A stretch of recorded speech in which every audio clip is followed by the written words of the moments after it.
গতকালের আকস্মিক ঝড়ে গাইবান্ধার সাদুল্লাপুরে শতবর্ষী গাছ রাস্তার উপর ভেঙে পড়েছে। গতকাল রাত 2টার দিকে সাদুল্লাপুর মাদারগঞ্জ সড়কের উপরে পড়ে যায় গাছটি। এতে যান চলাচল বন্ধ হয়ে যায়। ঝড়ের কবলে পড়ে কয়েকটি বৈদ্যুতিক খুঁটিও তার ছিঁড়ে যাওয়ায় বেশ কিছু এলাকায় বিদ্যুৎ সরবরাহ বন্ধ রয়েছে। গতকাল রাত 2টার দিকে সাদুল্লাপুর মাদারগঞ্জ সড়কের উপরে পড়ে যায় গাছটি। এতে যান চলাচল বন্ধ হয়ে যায়। ফায়ার সার্ভিস কর্মীরা সকালে আসলেও গাছটি বড় থাকায় কাটতে পারেনি। পরে স্থানীয় লোকজন নিজেরাই এই গাছটি কেটে সড়ক পরিষ্কারের কাজ শুরু করেছে। দর্শক, এ বিষয়ে আরো খবর জানাতে গাইবান্ধা থেকে সরাসরি যুক্ত হচ্ছেন সহকর্মী কায়সার প্লাবন। প্লাবন, এখন সড়কের কি অবস্থা? সড়কে কি যান চলাচল শুরু করেছে? আর কি তথ্য আছে আপনার কাছে জানাবেন।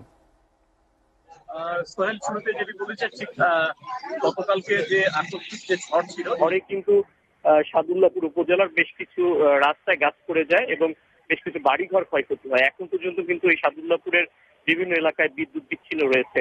আমি এখন যে জায়গাটিতে দাঁড়িয়ে আছি এটি সাদুল্লাপুর মাদারগঞ্জ সড়ক। আমার পিছনে যদি আমি আপনাকে দেখাই যে শতবর্ষী যে গাছটি রয়েছে, এই শতবর্ষী গাছটি কিন্তু রাস্তার উপরে পড়ে আছে। ফলে যে সাদুল্লাপুর মাদারগঞ্জ কিংবা গাইবান্ধা থেকে যে রংপুরগামী যে যানবাহন গুলো রয়েছে তারা কিন্তু যাতায়াত করতে পারছে না। ঠিক দুটোর পরপরই এই গাছটি পড়ে যায় এবং তারপর থেকেই কিন্তু এই সড়ক আসলে বন্ধ ছিল।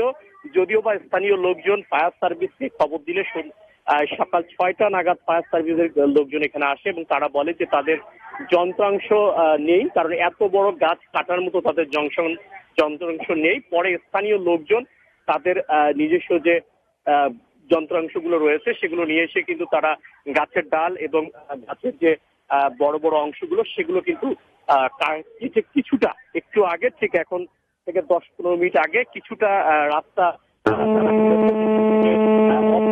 বা ছোট ছোট যে যানবাহন গুলো রয়েছে সেগুলো কিন্তু চলাচল করছে। এছাড়া যে বড় গাড়িগুলো রয়েছে আমি যদি আপনাকে একটু দেখাই, যে বড় গাড়ি কিন্তু বিশাল একটা লাইন আপনি দেখতে পাচ্ছেন, যারা দূর দূরান্ত থেকে যে পাথর বোঝাই বা বিভিন্ন বালু বোঝাই যে পরিবহন গুলো রয়েছে সেগুলো কিন্তু যাতায়াত করতে পারছে না, কারণ রাত 2টো থেকে এখন পর্যন্ত এই যাতায়াত ব্যবস্থা কিন্তু বন্ধ রয়েছে।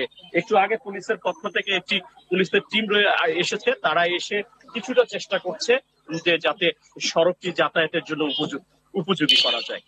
সোহেল, এই ছিল গাইবান্ধা থেকে সবশেষ খবর।